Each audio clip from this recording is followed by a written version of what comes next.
Détenteur du record du Tour du monde en solitaire, du record des 24 heures et de la route de la découverte, Francis Joyon va s'attaquer ce printemps au mythique record de l'Atlantique Nord. S'il bat le chrono détenu par Thomas Coville, il deviendra le premier marin à réussir le grand chelem des records. Record de l'Atlantique Nord, record des 24 heures et Tour du monde. Rendez-vous à New York.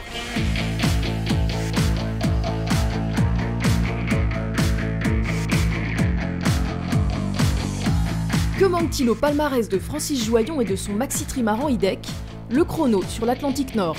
Dans l'univers des chasseurs de records, en équipage ou en solitaire, 3 grands records forment le grand chelem. S'il fallait mettre des notes aux records en fonction de leur importance, je dirais le plus important c'est le Tour du monde. Le numéro 3 ce serait les 24 heures.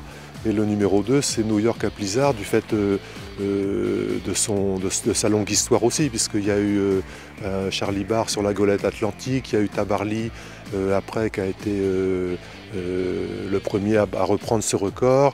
Il y a eu de nombreux coureurs qui l'ont repris au fil des années.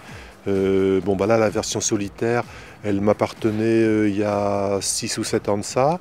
Elle a été reprise par Sodebo et donc il m'appartient de la reprendre à nouveau, voilà. Mais cette quête inouïe ne deviendra réalité que si le pilote d'IDEC parvient à battre ce fameux record entre New York et le Cap Lizard. Un défi très impressionnant quand on sait que l'actuel chrono, détenu par Thomas Coville sur Sodebo, est de 5 jours, 19 heures, 29 minutes et 20 secondes. Comme toujours pour les records, il faut une bonne météo, il faut être le plus rapide possible. La moyenne du record est à plus de 20 nœuds, donc là on joue vraiment on ne peut pas avoir de baisse de régime et il faudra vraiment être à fond tout le temps sur une période d'à peu près 5 jours et demi, que c'est le temps maintenant du record.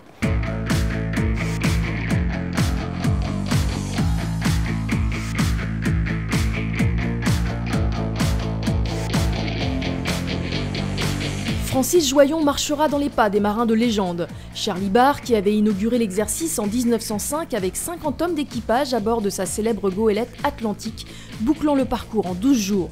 Éric Tabarly, qui 80 ans plus tard était descendu à 10 jours à bord du trimaran Paul Ricard, c'était en 1980.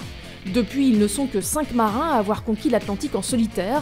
Bruno Perron en 87 et 92, Florence Artaud en 1990, Laurent Bourgnon en 1994, Francis Joyon en 2005 déjà à bord du premier trimaran IDEC en 6 jours et 4 heures et Thomas Coville sur Sodebo 3 ans plus tard en 2008 en 5 jours et 19 heures.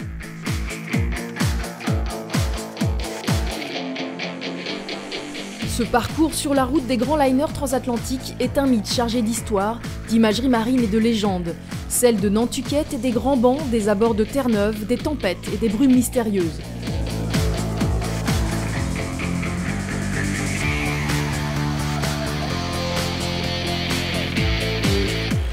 Le grand trimaran rouge attend sagement son heure et une fenêtre météo favorable, départ possible à partir de la mi-mai.